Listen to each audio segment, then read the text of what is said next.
Salve, salve, queridos sobreviventes! Está no ar mais um podcast Música e Academia, aqui pela Rádio Boa Nova FM 105.9. Estamos ao vivo pelo Facebook e também pelo YouTube, acreditem se quiserem.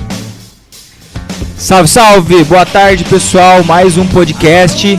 E acredite se quiserem mesmo, porque é só problema técnico que dá aqui, é só dor de cabeça, mais uma hora ou outra a gente acaba Estamos aprendendo, né? na prática. Aprendendo na porrada. Na porrada. E sabe quando você... meu pai me ensinou a nadar, ele pegou e falou assim, ó, vai moleque, jogou na água e falou vai. Então é desse jeito que a gente tá aprendendo aqui. E temos o que, Christian? Convidados especialíssimos, porque hoje é dia da consciência negra. E vai ser um assunto especial. Hoje é feriado, mas eu trabalhei, cara. Em algumas. Hoje estamos aqui com a Cláudia e com o Toninho, que são do Movimento Negro de Pedreiras. Acabaram de chegar de um ato em Campinas, né? Que andaram aí, já gastaram suas calorias, porque a gente só fala em caloria aqui. E aí que o Movimento Negro de Pedreiras já está há muito tempo aqui na. Quanto tempo que vocês estão, na verdade? Boa tarde, Christian, Éder. Já agradecer aqui, né, esse espaço. Meu nome é Cláudia, eu estou como coordenadora do Movimento Negro. Este Movimento Negro aqui em Pedreira já existe há mais de 30 anos. 30 anos? Há mais de 30 anos. E como o Christian disse, hoje é um dia bem especial para nós, né, que é o 20 de novembro. Que a gente não tem como festa apenas, e sim uma grande lembrança, a imortalidade de Zumbi dos Palmares. Viemos de um ato bem importante, né, do 20 de novembro em Campinas, e com prazer estamos aqui na rádio hoje para passar um pouco para vocês o que é o 20 de novembro. Viu? Às vezes o pessoal, eu acredito que às vezes tem dúvida com relação assim, por que comemora isso. E eu tava até lendo aqui, eu até fiz um print aqui da tela que eu tava procurando, e a questão do Zumbi dos Palmares. Inclusive tem até um aeroporto que tem esse nome, eu acho que Alagoas, Alagoas, né? Do Zumbi dos Palmares, né? E por que ele é tão importante assim? É uma data comemorativa falando sobre ele. Não sei se falando sobre ele o que. Ele foi um guerreiro dentro de um quilombo que ficou com o nome dele, Zumbi dos Palmares. Foi assassinado em luta, né? Em luta pelos povos negros. E então a gente tem o 20 de novembro como uma data não comemorativa apenas, mas a gente tem como imortalidade do Zumbi dos Palmares. Entendi. Engraçado que eu achava que o Dia da Consciência Negra não era comemorativo. Eu achava que era um dia de mais assim vamos mais trazendo a reflexão, a luta, né? Que é também, né? Acho que acho que é isso que eu ia complementar aqui da fala da Cláudia. Boa tarde a todos e a todas e todos. Os movimentos negros do Brasil, a partir do dia 13 de maio, que se comemora a libertação dos escravos no Brasil, criou a data do 20 de novembro como referência, de fato, para o povo negro. Então, na verdade, o dia 20 de novembro também é um dia de resistência, de consciência, né, para o movimento, porque a gente está negando o 13 de maio como uma data histórica, porque é uma história que não é contada referente ao 13 de maio. Então, se comemora o 20 de novembro em virtude da morte do Zumbi e da referência do Quilombo dos Palmares, que é a nossa grande referência enquanto Estado livre, autônomo, democrático, que a gente acredita e sonha da igualdade no país. Sabe o que eu achei? Eu tava essa semana, eu assisti metade do filme, aquele Infiltrados na Clã. Já assistiram, não? Assistiram? Já infiltrado. Então, porque na verdade, quando teve a morte daquele George Floyd, eu acho Floyd lá nos Estados Unidos, né? E houve toda aquela passeata lá, tudo aquilo. E aí eu vi que acontecia, que a questão ter o policial branco matado um negro, mas eu não entendia porque estava sendo tão... A gente não entende, assim, porque é tão intenso lá essa questão de raça lá. E aí, esses Infiltrados no clã, quando eu comecei a assistir, eu comecei a entender como é pesado lá nos Estados Unidos a questão do racismo em relação aos policiais com negros, assim. Eu não tinha dimensão. Aí pelo filme, que apesar de ser uma coisa mais ou menos fictícia, assim, eu acredito que eles usam mais ou menos como que funciona isso lá, na verdade, né? Essa coisa pesada que é tipo o policial mesmo esculachar só pelo fato da cor. Pra gente, enquanto Brasil, isso não fica muito longe. Os nossos jovens são parados, enquanto os jovens negros, né, são parados por nada, por motivo algum, simplesmente pela tonalidade da pele. Exatamente. Pele. Então, aqui no Brasil a gente vive muito isso ainda. Muito essa questão. É muito próximo, na verdade, né? A gente parece que não existe isso, né? A impressão que a gente tem às vezes. Você tocou numa coisa que a gente precisa...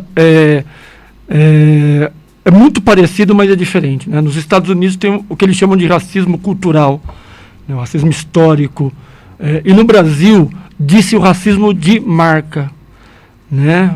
Qual é a diferença do racismo cultural e o racismo de marca? Na verdade, nos Estados Unidos, você tem uma divisão bem nítida e clássica do negro e do branco. No Brasil, por conta da história, eu não sei se vocês já leram aquele livro do... Vou lembrar agora que eu estava com o livro na cabeça e fugiu. Casa Grande em Senzala, né, que tem uma lógica de dizer que aqui no Brasil o racismo é aceitável, que não existe o racismo no Brasil, que todo mundo é igual. Então, por conta disso, o racismo do Brasil a gente classifica como racismo de marca, né, às vezes por conta da sua tonalidade de pele, ou pelo valor financeiro que você conseguiu acumular, você passa a não ser negro. O caso do Pelé, por exemplo, no Brasil é o mais clássico, né? O Pelé é o grande rei do futebol, é um negro aceitável, embora seja negro. Né? Então a gente chama de racismo de marca no Brasil. E aí é o que a Cláudia falou, né? As diversas tonalidades de pele, né? Você entra nesse debate aí de que no Brasil não existe a democracia racial. Né? Então esse é o debate que a gente também faz. E hoje a gente está debatendo a questão da branquitude no Brasil, né? Para a gente entender um pouco esse diferencial dos Estados Unidos do Brasil, porque George Floyd no Brasil morre todo dia e a gente não fica sabendo, né? Verdade. É que os Estados Unidos, a grande potência, então morreu George Floyd, explodiu no mundo, né? Uma coisa que acontece cotidianamente aqui no Brasil. Mas isso é importante, né? Ter essa revolução lá, né? Sem dúvida, porque você aproveita a grande potência do mundo em jogar uma imagem dessa para mostrar que isso não acontece só lá. Mas acontece no Brasil, acontece na Europa, acontece nos outros países da América Latina. Então, aproveitar esse gancho norte-americano, e como o brasileiro adora copiar norte-americano, né, a gente conseguiu também tirar um pouco da obscuridade, né, essa questão da morte dos negros, da juventude negra, que a Cláudia colocou, que morre todo dia na mão do Estado brasileiro. É uma coisa que eu vi a mídia falando bastante, foi sobre isso, né, que... não vou falar a mídia clássica, né? Porque a mídia clássica realmente ela exaltou, né? Mas eu vi outras vertentes, mais youtubers, outras pessoas falando que exaltaram demais, né? Essa questão do Floyd e tal, né? E eu penso, né, que embora aconteça todo dia e não fiquem exaltando, mas acho que é importante aproveitar esses momentos, né, para mostrar a voz, né, para poder expressar, né, porque às vezes as coisas são meio que de momento, né, vocês estão ali, estão na luta, né, quando eu não posso, acho que nem falar vocês, eu acho que toda pessoa educada, né, que tenha consciência, acho que faz parte dessa luta, independente da tonalidade de pele. Eu acho que a gente também faz parte dessa luta, mas vocês vivem a luta. Sim. É outra dimensão, não adianta também a gente também querer se colocar. Mas como que foi nesse momento que teve essa ascensão, né, nessa questão do George Floyd, né, que ficou em alta, acabou influenciando em algo aqui para vocês, no caso... Vocês tiveram conseguiram falar mais a respeito, mais debate? Como que foi isso para vocês? Voltou, né? Tipo, para esse assunto. O que pra gente ficou... o que a gente conseguiu trabalhar melhor, a gente pode se dizer. Muita gente ainda não via o que acontece sempre aqui no Brasil, como o Toninho já disse, né? Mas para a gente é uma cena deplorável que a gente vê acontecer. Não exatamente igual, mas a gente vê acontecer. A gente sabe de guardas municipais que param os nossos garotos mais da periferia, onde a gente sabe que se encontra mais a comunidade negra. Então a gente não precisa nem sair de Pedreira para ver certas situações acontecerem. Eu acho que no que nos ajudou, dois movimentos importantíssimos.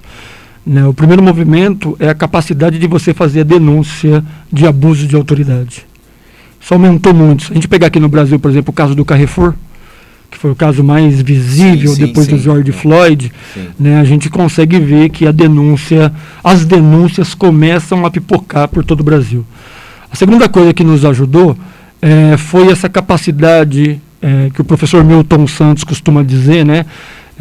Uma dica aí para quem está nos ouvindo, assistir um vídeo do professor Milton Santos, da USP, né, o saudoso professor Milton Santos, por uma outra globalização, se chama esse documentário, que ele diz que o jovem negro precisa saber utilizar, e o jovem de periferia precisa saber utilizar o celular, ou os aparelhos que a burguesia derrama, né, para o povo pobre do mundo. E o caso do George Floyd ajudou a juventude a entender que o celular também pode ser uma arma, do ponto de vista da denúncia. Sim. De você filmar, né, o abuso de autoridade, de você filmar um racismo. Né? É comum hoje as denúncias de racismo, como aconteceu com a vereadora de Campinas, não sei se vocês acompanharam, há 15 dias atrás. Eu né? No jornal, mas não... Né, a Paola de Oliveira, né, que houve uma denúncia diante de uma vereadora tá fazendo fazendo debate na Câmara de Vereadores de Campinas, mas não aconteceu só com a Paola, aconteceu com uma deputada estadual em Minas Gerais.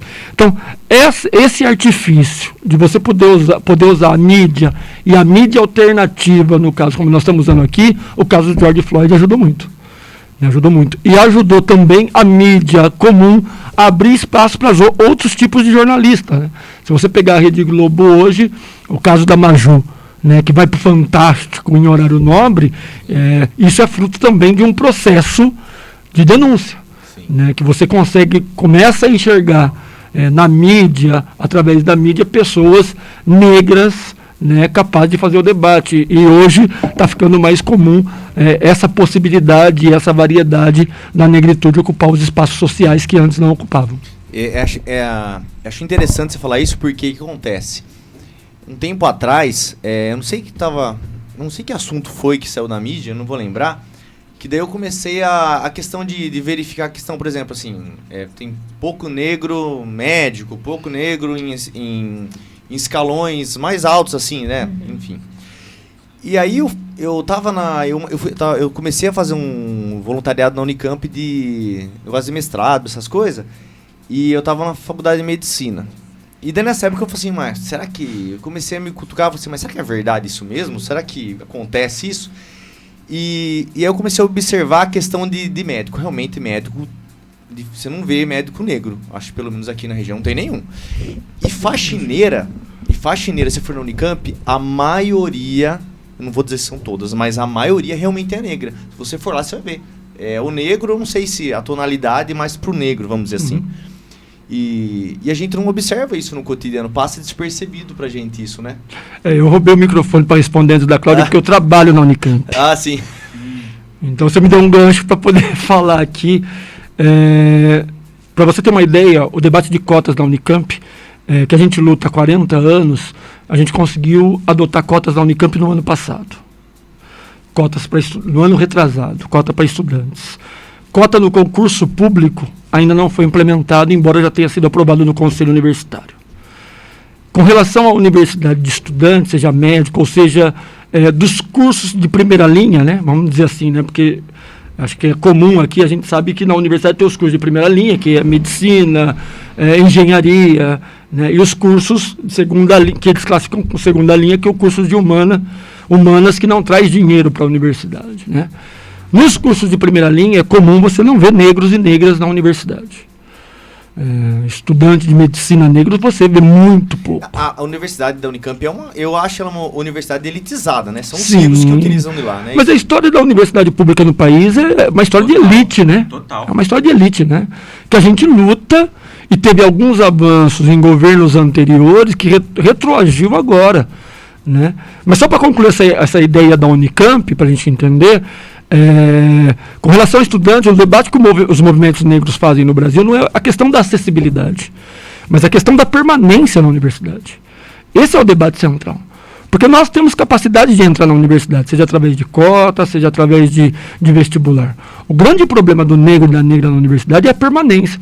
Porque um estudante de medicina, pobre, de periferia, negro, ter livro, estudar numa universidade o dia inteiro, e tradicionalmente o negro começa a trabalhar muito mais cedo que o jovem branco, que tem que ajudar a família, né? Como é que você permanece numa universidade? Eu tenho uma história, vou contar bem rapidinho de uma estudante, sou militante sindical, né, e tenho laços com o movimento estudantil, uma estudante negra que entrou na medicina na universidade, além dela sofrer bullying e racismo, ela não conseguia acompanhar a aula, e os professores a perseguiam. A menina enlouqueceu. Então não é questão de acessibilidade. Como é que você permanece numa universidade que você não se enxerga na sala de aula? Você entra na sala de aula, tem 40 alunos, você é o único negro, e todo o tempo é depreciado, né? Porque dependendo de onde você vem, se é de escola pública ou não, você tem um nível diferenciado, com professores que estão acostumados a lidar com brancos, não está acostumado com a juventude negra. Tá? A menina enlouqueceu na universidade, enlouqueceu mesmo, né? De se internar, de abandonar o curso, etc. Essa é uma das histórias que eu tenho. Com relação à classe trabalhadora na universidade, e essa é a minha área, especificamente até de estudo, nós vivemos um processo de transição no serviço público, que estamos vivendo, inclusive, agora, né? Com a PEC 32, o desmonte, mas esse é outro debate, né? O desmonte do Estado brasileiro é outro debate. Mas a universidade, durante um período, até a década de 80, 90, você tinha a maioria dos trabalhadores negros na universidade, ocupando cargos braçais, na sua grande maioria, mas mesmo assim era a maioria da universidade, né? Você tinha na carreira da universidade muito poucos trabalhadores que alçavam, né, os cargos superiores, virava chefia, etc. Na virada do século, nós estamos vivendo a quinta reforma industrial, né? A revolução industrial, né? Que é a 5G, questão da tecnologia. A universidade parou de fazer concursos nessas áreas e passou a terceirizar, o que é pior, sim, porque o que você viu lá, trabalhadores braçais são todos terceirizados sem direitos, na maioria mulheres negras, acima de 40 anos, arrimo de família, para poder explorar mais, inclusive, né? E aqueles que são concursados ou aposentaram ou saíram da universidade, então você tem concursos bem específicos em algumas áreas e há um processo de embranquecimento. Aliás, né, nós vamos fazer uma live na universidade semana que vem para debater justamente isso, o embranquecimento da classe trabalhadora na universidade. Porque esse debate é um debate muito interessante que você está trazendo, porque é perceptível. Você foi lá e a olhos nus percebeu, né, onde estão os negros estão ocupando quais cargos na universidade pública. E o que é esse embranquecimento? Fala um pouquinho mais pra gente. Como que isso está se dando na faculdade? Você quer começar? Eu? Nós costumamos dizer nos movimentos negros, eu costumo dizer movimentos negros, né, porque no Brasil não é um movimento negro. São vários, com concepções e visões diferentes, que buscam unidade no enfrentamento ao racismo. No nosso caso, a gente costuma dizer que no Brasil nós vivemos um processo de racismo estrutural. Né? E o que é o racismo estrutural? É aquele racismo que você não consegue avançar dentro das estruturas de trabalho, de saúde e outras estruturas orgânicas do país. Você fala avançar no sentido hierárquico? Hierárquico, justamente. Você tem acesso, mas não consegue avançar. Da mesma forma. E mesmo no processo de atendimento. A Cláudia pode contar a história dela no hospital. É comum, agora menos, porque a gente denuncia muito, mas é comum médicos em hospitais com mulheres... Mas aí a Cláudia fala melhor que eu, né? Que está em processo de parto. Achar que a mulher negra tem mais resistência, não sente dor, então não precisa dar tanta anestesia. É mesmo? Né? Dentista. É comum isso. A gente viveu, né? E vive com os filhos. Isso é o racismo estrutural. Né? E na ocupação de cargo. Portanto, nesse processo de estruturalismo, de formação do país, que nós já estamos vivendo já há alguns anos, né? Nós vivemos um processo de embranquecimento na década de 30, de 40, né? Com Getúlio Vargas, no período pós-escravidão, e agora o racismo estrutural mais sutil, que você utiliza a estrutura ou do Estado ou a estrutura do mercado para manter justamente isso que você está dizendo, né? Manter os negros nos mesmos cargos ou não ter acessibilidade a alguns espaços de trabalho, como é o caso que ele citou da universidade. Né? Concurso público, que era a grande arma do negro para entrar no serviço público, hoje não tem mais. Então, por aí você pega quem teoricamente está melhor preparado, né, porque as escolas públicas no país estão desmontando também, não tem a mesma qualidade, né, ou os professores lutam para manter a mesma qualidade, mas com toda dificuldade. Então, em outros concursos de emprego, você não consegue acessibilidade. E aí se dá o processo de embranquecimento, né, porque os negros não conseguem acessibilidade, né, e aí os não negros no país conseguem o mercado de trabalho. E por isso que a gente luta por cotas. Entendi. E esse é um debate... Esse é um debate legal você ter entrado nesse ponto, que era uma coisa que eu queria comentar aqui. Existe uma discussão bem grande hoje, né? Muito forte sobre isso, nessa questão de cotas, porque entra a questão do... as nossas figuras, né, governamentais, né, têm dito muito sobre merecimento, né? Meritocracia. Você consegue, então, é como se não existisse o racismo, né? Não existe, nunca teve problema nenhum, enfim, você estuda e você compete de igual para igual com o outro. O que vocês podem falar um pouquinho para a gente a respeito dessa meritocracia? Como vocês entendem esse assunto? Acha que é um debate válido, inválido? Fala pra gente. Primeiro, entender um pouco o que é o debate de cotas, né? Acho que isso é importante para as pessoas sintonizarem. Cota nada mais é do que uma reparação no país a um povo que veio escravizado, portanto sequestrado da África, porque também é um equívoco nos livros de história dizer que os negros africanos vieram da África para trabalhar no Brasil. Não. Nenhum africano pediu para vir trabalhar no Brasil. Ele foi sequestrado do seu estado. Pega o barco tá saindo, né? Fera, pera aí, né? Eu vou. Estamos oferecendo emprego pra você. Pera que eu vou pegar a mala ali. Você vai ficar acorrentado lá. Vamos ficar dormindo lá embaixo, todo mundo um deitado em cima do outro, né? Pois é.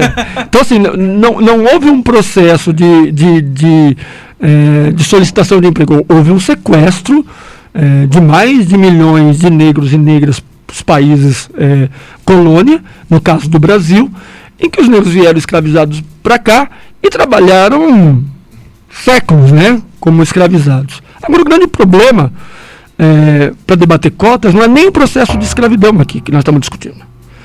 É o dia 14 de maio de 1888. Por isso que nós exigimos a reparação. Porque no dia 14 de maio de 1888 não teve uma política governamental que disse o seguinte: você está livre.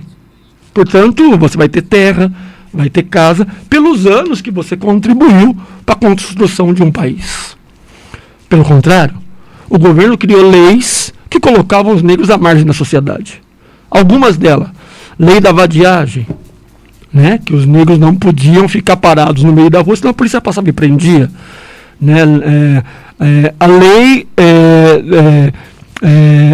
da capoeira, que você não podia jogar capoeira, que era o jogo de vadiagem, a luta de vadiagem, e outras leis que foram surgindo ao longo do processo da história, criando um processo já de encarceramento da juventude negra e um processo de prisão nos manicômios do país, porque também serviam de experiência como loucos na rua no processo, né, dos manicômios. Portanto, dia 14 de maio de 1888, o negro sai da fazenda, livre, sobe o morro, começa a construir o seu processo de favela, ou vive nas periferias das cidades, né, sendo expulso pelos governos dos estados, dos governos gerais, porque se dá o processo de embranquecimento.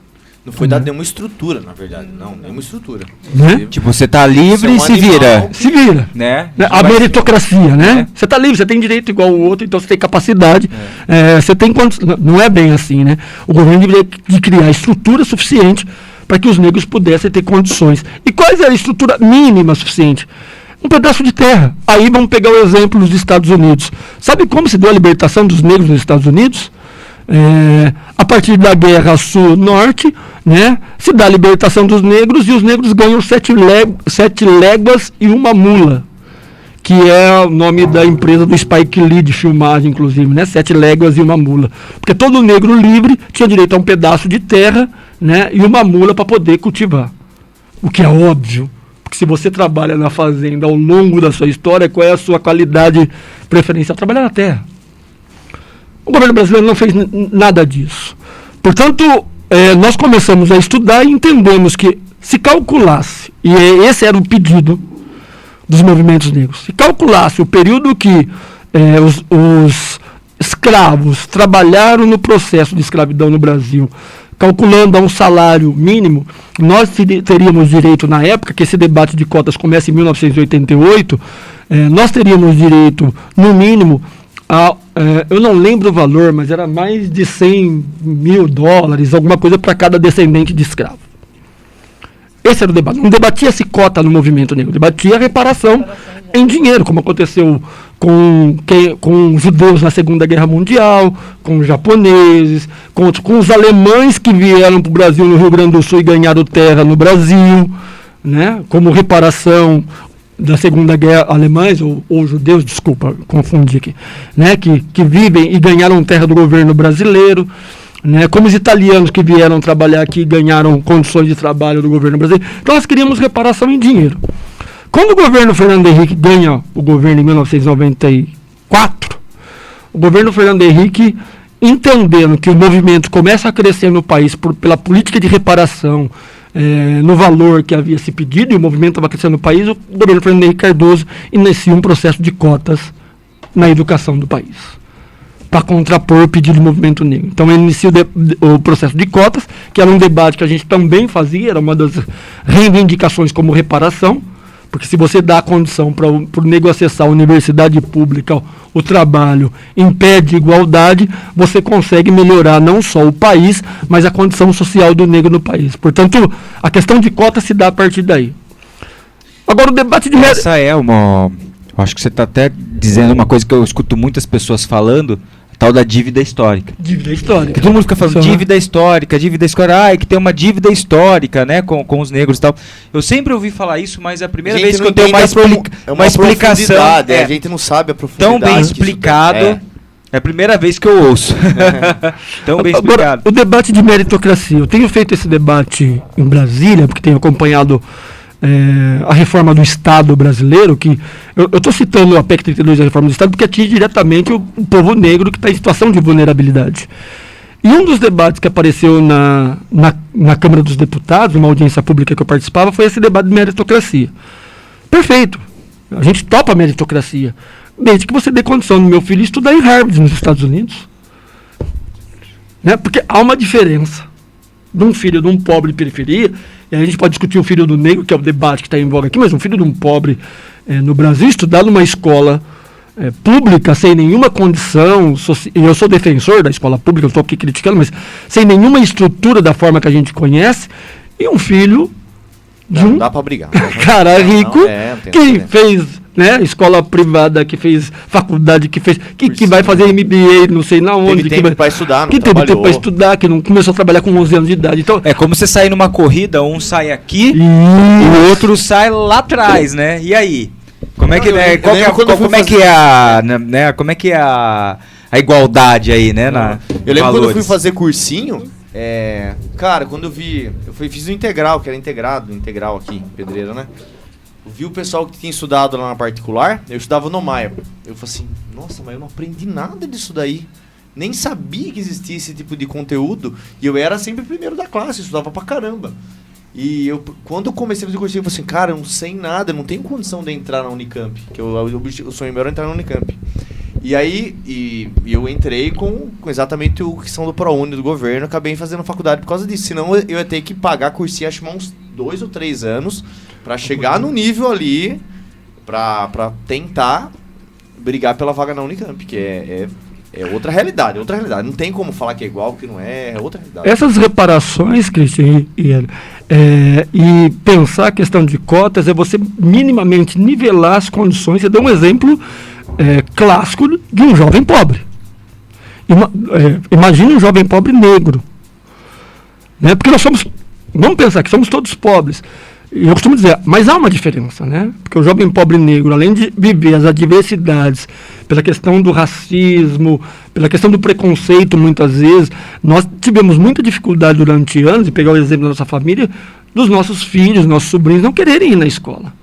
Porque não se identificavam numa escola, e nós estamos falando de escola ainda pública, né? Que você chega no primeiro ano, você tem 20 coleguinhas negros na turma, no segundo 15, no terceiro 10, no quarto 7, no primeiro colegial ou no terceiro colegial você tem 2, ou é só você? Porque o processo de evasão, por discriminação, por ter que trabalhar mais cedo, por ter que ajudar o pai ou a mãe, por se perder até nas drogas, né, infiltrados na clã, né? É um processo difícil de a gente lidar. Como é que você equaciona essa conta para chegar numa universidade pública em condições de disputar com um cara... Eu sou um sobrevivente lá mesmo, assim, que vai acabar chegando, se formar. Vamos entrar, antes de começar a continuar o assunto, vamos escutar... Antes, eu posso deixar uma pergunta? Aquela pergunta antes de saída? Igual o John Kleber, né? A gente separa... Para tudo, para tudo! Né? Eu quero fazer uma pergunta pra vocês, vocês vão responder pra gente na hora de voltar o bloco, né? Na hora de voltar o bloco, é carnaval é depois, né? Na hora que voltar o próximo bloco. Seguinte, a gente até falou um pouquinho sobre educação e às vezes a gente pensa, né, nossa, uma coisa tão antiga, tal, né? Um preconceito tão praticado antigamente e nas estruturas hoje educacionais, a gente vê que ainda existe muito debate, né? Como vocês estão falando aqui, é uma coisa que parece que não tem fim, né? Eu queria que vocês depois falassem pra gente, no segundo bloco, um pouco desse ciclo, que parece que é uma luta sem fim, né? E queria que vocês falassem se vocês sentem vitórias, que sentem que nesse processo as coisas estão melhorando. E como vocês veem isso sendo aplicado pelos professores dentro da escola? São 3 perguntas. Então. Daqui a pouquinho a gente volta.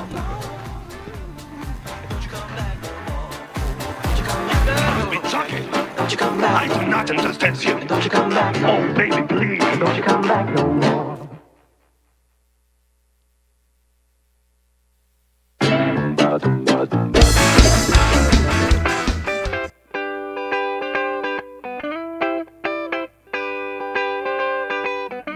Te observei de um outro planeta. Estava segurando na cauda de um cometa. Te observei do gelo polar, meu corpo todo frio a me castigar. Alguém pode ser que me entenda. Nunca senti um verdadeiro amor, algo que te surpreenda, que faz até sentir dor. Alguém pode ser que me entenda. Nunca sentiu um verdadeiro amor, de um jeito que te faça bem, onde quer que você for.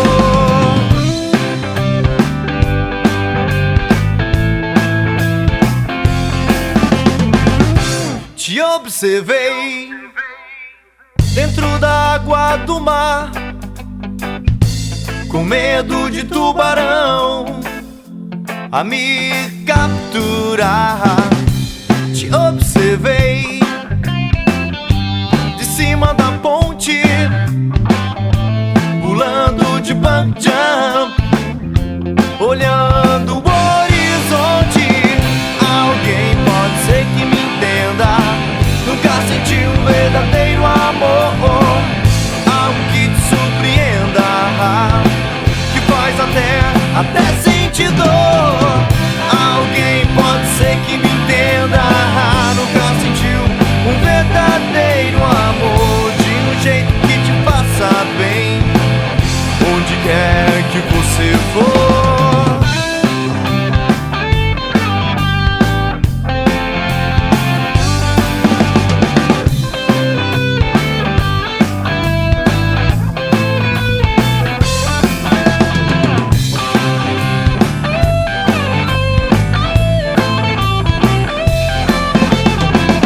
Alguém pode ser que me entenda, nunca sentiu um verdadeiro amor, algo que te surpreenda, que faz até sentir dor.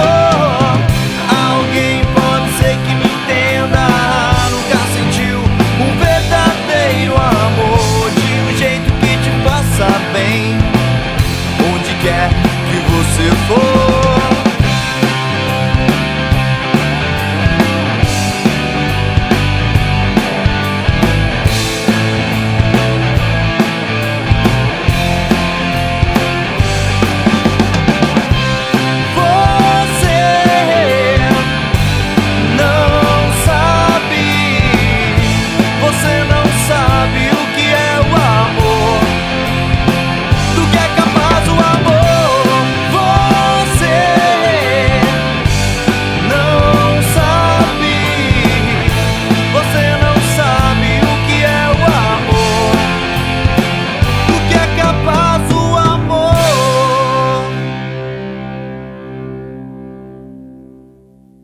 Programa Música e Academia, muito mais som.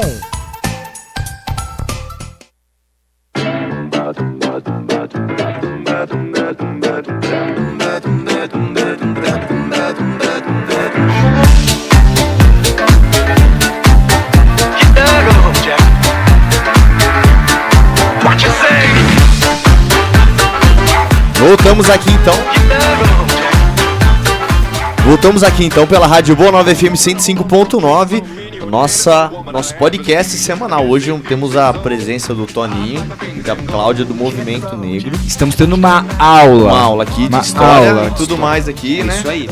E comemorando, né, o Dia da Consciência Negra. Antes dele responder as 18 questões, que eu sei que vai ocupar todo o bloco, né? A minha questão é tipo questão de Enem, né? Você tem que ler umas 3 vezes pra entender e ele responde errado. Eu queria fazer uma brincadeira com vocês. Eu vou colocar alguns líderes, então, não sei, vamos dizer personalidades, alguns líderes assim negros. Aí vocês vão falar se representa ou não representa. Tipo assim, esses caras são férias, esses aqui são... Beleza? Vamos lá. Eu vou falar pelo primeiro, que eu sou fã desse cara mesmo, Nelson Mandela. Representa, né? Nos representa, sim, muito. É uma referência pra gente. E também a companheira que foi durante anos dele, né? Winnie Mandela, por favor. Sim. A voz feminina, tá vendo como é que tem que sobressair? Puxar o microfone. É isso aí. Viu? Então, o Nelson Mandela, eu assisti aquele filme Invictus, eu acho que aquele filme retrata mais ou menos o que aconteceu, né? Dele ficar 27 anos preso, né? E quando ele voltar, ele queria fazer a união, né? Isso que eu achei fantástico, eu virei fã dele a partir de que eu vi. Ele não quis, tipo assim, tirar os brancos e, tipo assim, atropelar, parece que a turma deles lá queria atropelar. Não, agora a gente vai sumir, não é que vai mandar, né? E fim nos brancos. Não, eu falei assim, não, se vocês quiserem um país de paz, a gente precisa se unir e comandar junto. E 27 anos preso injustamente, ainda o cara volta com essas ideias. Eu falei assim, puta, o cara tem que ter muita visão, assim, de paz, assim, tem que ser porque, Cristian, a África tem um conceito de mãe. A África é mãe, a África é feminina, né? A Cláudia pode falar melhor que eu, mas a África é mãe. E os povos negros da África, diferentemente de que conta a história, são povos que já dominavam o ferro, o ouro, o mar, e eles já sabiam que existiam outros povos fora da Europa e tinha a perspectiva que quando chegasse na África houvesse uma congregação. Isso foi passando de geração em geração, o espírito que o Mandela buscou foi esse espírito histórico da África de buscar a congregação, até para construir um país, né? Você não constrói um país a partir da lógica de rachar um povo para um lado, outro povo para o outro. Sim. Esse daqui vocês vão falar. Eu coloquei uns aqui por mim aqui que vai ocasionar dúvida, mas o Martin Luther King, né? Acho que ele é um grande líder negro, né? Um grande líder. Quer comentar alguma coisa? Grande líder. Juntamente com que você talvez vá citar aí, né? Vou esperar você citar para não. Eu não sei. Quer ver? Ó, aí eu coloquei um que eu acho que não é, só para dar uma educada. Netinho de Paula, brasileiro. Vocês acham que. No samba representa. No samba representa. O Netinho eu não gosto muito dele, sabe? Eu acho ele meio. Depois que apareceu que ele bateu na mulher, eu fiquei. No samba representa, né? No samba representa. Gilberto Gil, imortal Gilberto Gil, ex-ministro. Tem algum negro que representa, assim, que você fala, que esse é o cara, assim, no Brasil? Vocês têm como referência? Olha, eu gosto muito do Milton Santos. Professor Milton Santos, geógrafo, faleceu, né? Mas foi a grande figura que foi a minha referência para debater geopolítica, entender a questão racial no Brasil, né? Um baiano que vem para São Paulo, entra na USP, vira professor e faz todo um debate para entender a geopolítica no Brasil, no mundo e na África. Então, para mim, é uma referência de debate político. Até respondendo um pouco sobre a educação, como o Éder solicitou, tem a professora Petrolina, da USP, foi ela que deu início, né, à criação da Lei 10.630. Hoje está em reforma e é o que a gente vem lutando para ser aplicado nas escolas. E até hoje tem município que não sabe nem o que é a Lei 10.630. Sim. Como chama então essa moça? É a professora Petrolina. Ela foi secretária... foi secretária do governo, de um governo alguns anos atrás. Sim. E representou muito para a gente essa participação dela. Milton Nascimento. Nos representa, com certeza. Martinho da Vila. Representa. Representa muito. Obama e Michelle. Vocês acham que eles fizeram um bom papel lá? Sim, você acha? Fez um ótimo papel. A Michelle, hoje a gente tem meninas que sonham com ela e ela assim, deu muito exemplo e ainda dá, né? É uma pessoa que mostrou muito o que pode, uma mulher mostrou o que pode ser além, né, de ser a primeira dama simplesmente. Pelé. Como jogador, sim. Como jogador, sim, né? Nós não podemos tirar o fato histórico do Pelé ser a figura não só esportista, mas a figura que se tornou embaixador de levar o Brasil para todo local do mundo, né? Então, grande referência no esporte, uma figura impressionante. Não contribuiu para o debate, ou contribuiu da forma dele, né? Acho que não... Às vezes a gente é um pouco injusto, né? Sim. Muito duro na crítica, né? Porque de certa forma, enquanto o negro acabou levando a imagem do negro para o mundo. Assim, né? Tipo, de uma forma direta, talvez. É que a gente tem essa visão militante, né? Que todo mundo tem que ser igual a gente. Sim, exatamente. Não, você viu, o cara tá lá essa e não fala nada, essa neura. Mas outro dia eu ouvi uma coisa que é muito interessante, né? De um esportista, eu não vou lembrar quem foi, mas tem um vídeo, também um documentário que é importante a gente assistir, que é o Negro no Futebol Brasileiro. Mas acho que foi nesse documentário que eu vi um jogador de futebol dizer o seguinte. Não foi nesse vídeo não. Foi aquele comentarista do Esporte Espetacular que luta taekwondo, que virou repórter. Que foi para a Olimpíada?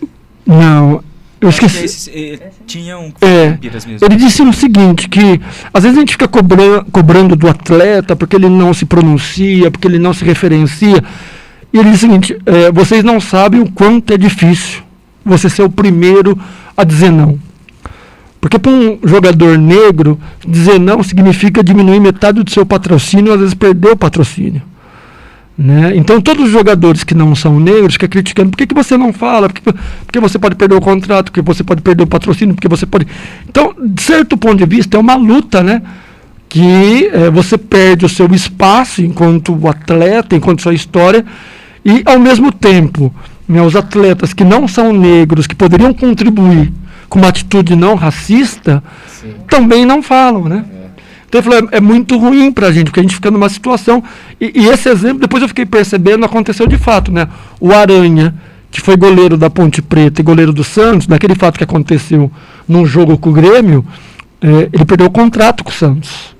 Né? Eu fiz uma live com ele há um tempo atrás, ele falou que depois para ele ser contratado pelo São Paulo, ele perdeu o contrato com o São Paulo, porque o São Paulo disse que o Aranha não tinha o perfil do São Paulo. Então, imagine como é que é uma situação também de quem tá ali como... E às vezes o cara não quer também, né? O cara quer ficar ali, né? Conseguir o espaço. Às vezes o cara se coloca, né, além da causa, mas ele pode também se colocar como ser humano, né? Que alcançou algo e quer lutar só, quer ficar na dele ali e conquistar e continuar o caminho dele, né? Exato. Nesse caminho. Ainda naquela pergunta, minhas perguntas. Vocês acreditam que ao longo do tempo a escola tem evoluído nesse processo de ensino, né, no sentido antirracismo, né? As crianças têm evoluído mais nessa questão educacional? A gente vê que vem sendo encaminhado muitas coisas, evoluído bem pouco. Como eu disse, eu já citei sobre essa questão da Lei 10.630, que é uma lei que é para ser aplicado dentro das salas de aula, as questões das histórias do negro, africana. E a gente sabe que tem escolas que tem material arquivado se perdendo e não se aplica dentro da sala de aula. Prefere folhear livros que mostra figura e negros sendo escravizados somente assim. Eu inclusive posso dizer a respeito que eu acho que é muito importante a educação, a respeito das creches, por exemplo. A gente não vê, e eu já trabalhei em alguns setores, a gente não vê bonequinhos negros, a gente só vê boneca branca. Não, bonequinho negro não tem mesmo. Eu, inclusive, já tive contato com algumas figuras que poderiam colaborar com isso aqui em Pedreira, solicitei, nada aconteceu. É uma coisa antiga, né? Eu já cheguei a ver, mais eu acho que na nossa época, né, mais antigo, quando a gente era criança e tal, na escola, via-se menos. Eu agora nessa fase mais velho, né, Cris? Sim, mais velho, somos mais velhos. Um jovem mais velho? Um jovem mais velho, um jovem homem. A gente já viu que tem, mas eu acho que, como você disse, né, tem, mas ainda falta muita coisa, né? Eu queria aprofundar um pouco essa questão que você levantou. E aí aprofundar mesmo, não sei como é que... Vou tentar trabalhar de uma forma que não crie tanta polêmica. Não, cria polêmica. Cria polêmica. Não, polêmica. É ótimo. Então, dá like pra gente. A gente quer visualizar. Nós vivemos um processo nos governos anteriores que foi uma política de tentativa de mudança da lógica da educação, e aí a Cláudia pegou essa lei 10.630, que é você introduzir nas escolas públicas do país a história do negro e a história da África, porque isso também é reparação, né? Se você entra na escola e você não conhece a sua história, você não sabe. Aliás, essa foi a tática usada pelos coronéis, né? Os negros, quando eram sequestrados e chegavam no Brasil, a primeira coisa que você matava era a cultura. Né? A segunda coisa que você fazia era separar as famílias, né? Mãe de filho, marido de mulher, para que o negro não pudesse fugir da fazenda, né? Porque se a Cláudia trabalhasse numa fazenda e tentasse fugir, o coronel dizia o seguinte: ó, eu sei onde é que seu filho está trabalhando, se você fugir daqui eu mato seu filho. né? Então, essa lógica de matar a cultura, matar a educação, e a gente não se identificar historicamente, porque se você pegar qualquer branco no Brasil que tem um sobrenome europeu, ele consegue identificar onde é que estão as suas raízes na Europa. No Brasil, os negros não conseguem identificar de onde eu sou, qual é a minha antecedência, quem que foi meu antepassado, de que etnia a gente é, né? Nos governos anteriores, a polêmica vai ser essa, né? Pegar o governo do PT, né? Essa lei 10.630 surge nesse período, né? Houve algumas transformações no processo educacional, mas não foram políticas estruturantes, né? Políticas estruturais de Estado que permanecesse. Tanto não foi porque a lei 10.630 não emplacou. E hoje nós temos um governo negacionista, visivelmente negacionista, nega a vacina, nega a ciência no país e nega a educação, né? Pega o que está acontecendo com o Enem, né? As alterações do Enem, a interferência no Enem, mas você pega a metodologia educacional implementada por esse governo, não é uma lógica de política de Estado.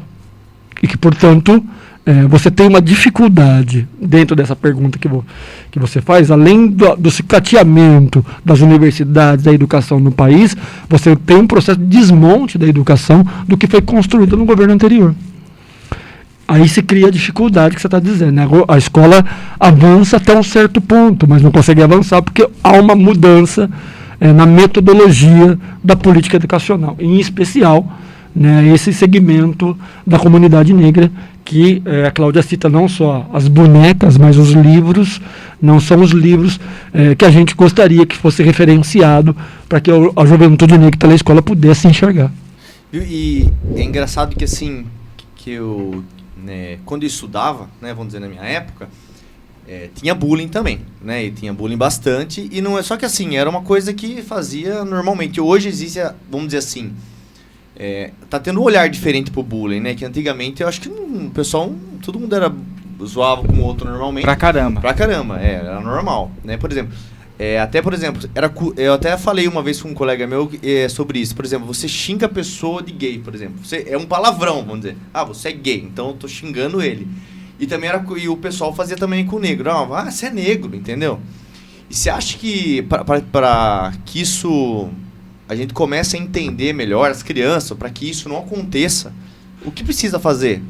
O que seria, de uma forma prática, assim, que é a questão de educação mesmo, implementar políticas ali para que eles entendam que somos iguais, não sei, a coisa assim? Primeiro, saber diferenciar. Uma coisa é bullying, outra coisa é preconceito, outra coisa é racismo. São coisas distintas, né, que a gente precisa entender, né? O bullying é bem isso que você falou, né? Essa coisa de você pejorativamente ficar perseguindo alguém até causar o adoecimento à pessoa, né? E pode chegar até a violência. Isso é bullying, né?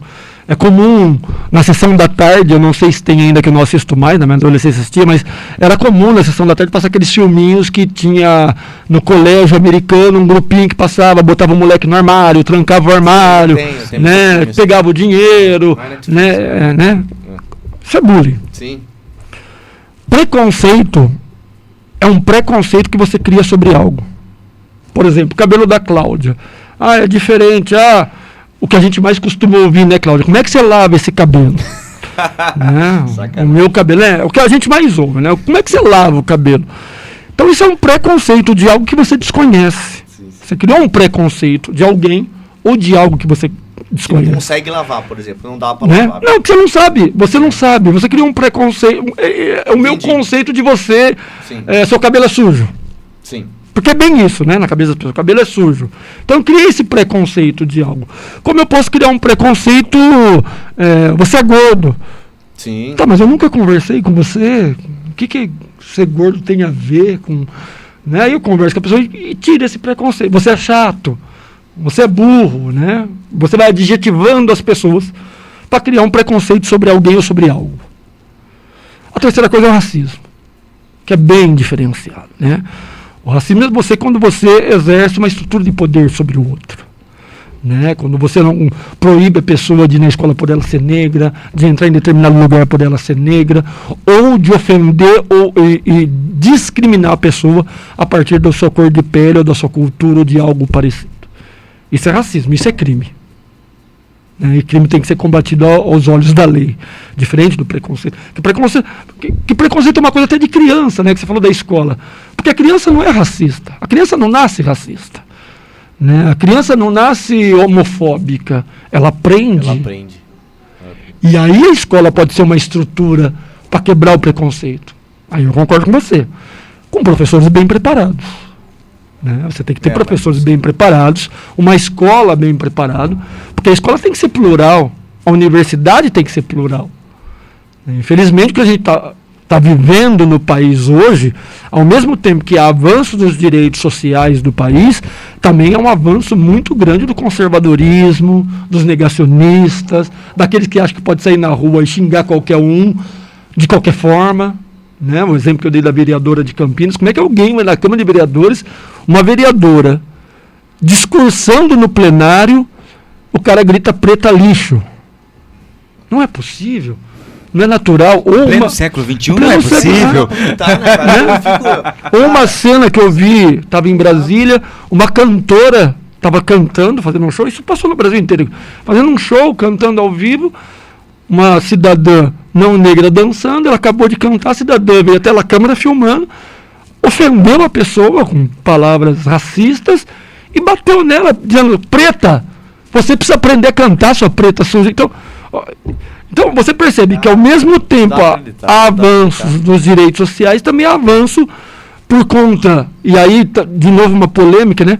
Por conta de você ter um presidente que orienta esse tipo de coisa, porque só para lembrar da história, o Bolsonaro, quando assumiu, disse que o quilombola no Brasil pesava mais de 7 arrobas, né? Comparando um quilombola a um gado, ou dizendo que não gostava de negro, depois mudou, né, de conceito no processo, mas que orienta esse tipo de violência, esse tipo de crime, para que as pessoas que o seguem cometam.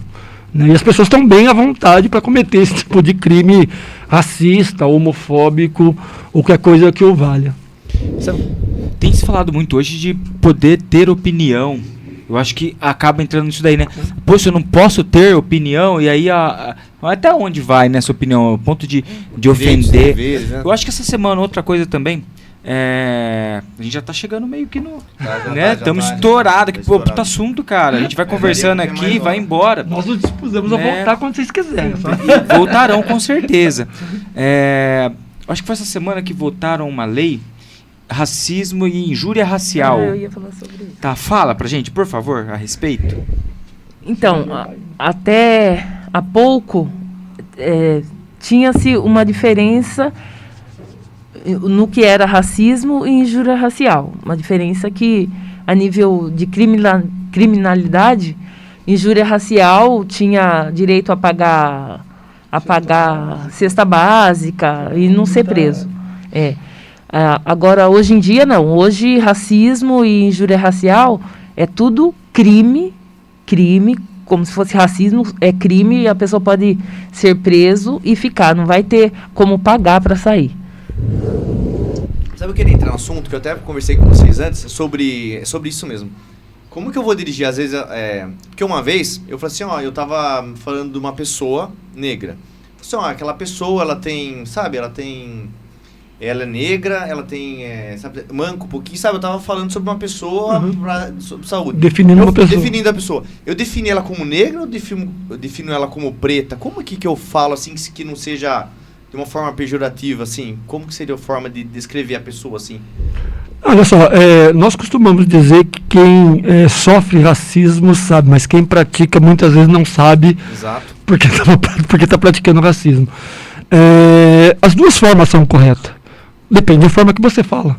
Entendi. Né? Porque uma coisa é você citar uma pessoa preta ou negra de forma pejorativa, aquele preto sujo. Sim. Aquele preto lá. Né? O negro ladrão. Né? Isso acontece, e aí uma pessoa chamou a atenção, falou assim, não fala isso, fala que ela é negra. Eu falei assim, Aí eu não fiquei quieto. Não, Eu fiquei quieto assim, mas caramba, eu pensei, depois passou, eu pensei, mas caramba, mas será que eu falei errado? É que Porque durante ela é negra, ela é muito negra, né? tempo, no processo de embranquecimento que eu estava discutindo com vocês lá atrás, na Pois década de 30, de 20, incutiram, inclusive, na cabeça dos próprios negros, e isso até hoje, né, se você pegar a certidão de nascimento das pessoas, elas não são negras. Elas são pardas. Ah, tem essa também? Né? Certidão de nascimento, fulano, cor, pardo. Esse foi o processo de embranquecimento que, inclusive, né, o Estado absorveu. Né? Depois eu... Não, que depois até retiraram, né, da certidão de nascimento esse item, e foi luta do movimento negro que voltasse, e agora a gente também tem que fazer uma briga, né? Porque quando nasce o bebê, eles olham pro bebê e quer pôr que é branco e não é o moreno. Então é outra briga que a gente tem enquanto movimento Inclusive, negro tem também. que colocar o nome de vocês. Eu lembro que quando a gente trabalhava lá, tem esse problema, né? Tivemos. De colocar o nome, não é qualquer nome que pode pôr. Tipo, vocês pegaram um nome, né? Exato. é da- A gente resolveu resgatar um pouco mais da nossa cultura através dos nomes africanos, né? Sim. E aí era uma luta que a gente tinha que levar o significado, da onde, origem. Agora, o mundo inteiro faz isso? Michael Jackson da Silva pode. Tem um monte, né? Lohana. Né? Pode? Lohana? Lohana, é. Pode. Jéssica. Stephanie Jéssica também pode. acho que é um nome. Jennifer pode. É. Entendeu? Mas nós tivemos, toda vez que nós vamos colocar o nome afro-africano nos nossos filhos ou nos nossos conhecidos, nós temos que levar a pesquisa para o cartório entender que não é um nome qualquer. Né? Tem uma história, tem uma cultura, tem... Aqui em Pedreira, inclusive, um cartório, parente nossa, chegou, assim, jogaram na cara dela assim, escolhe outro nome.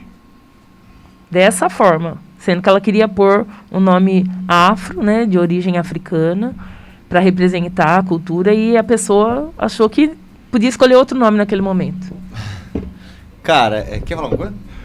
Não, eu queria completar aquela ideia de como se referenciar uma pessoa. Isso é importante. Né, eu achei mais importante. Né, só para completar, então assim, nós vivemos um processo de embranquecimento e isso é difícil. Isso é difícil às vezes até para os negros mais antigos, né?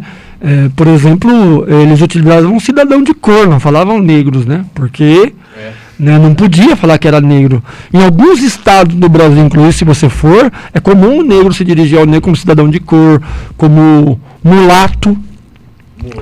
Né, que também é errado falar. que tem uma história por trás, sim, completamente errado. Mulato é errado. Moreno. Moreno não. Assim, na verdade, assim, a gente entra na discussão das tonalidades de pele do negro no Brasil. Isso aí né? que você falou me fez lembrar agora da questão da...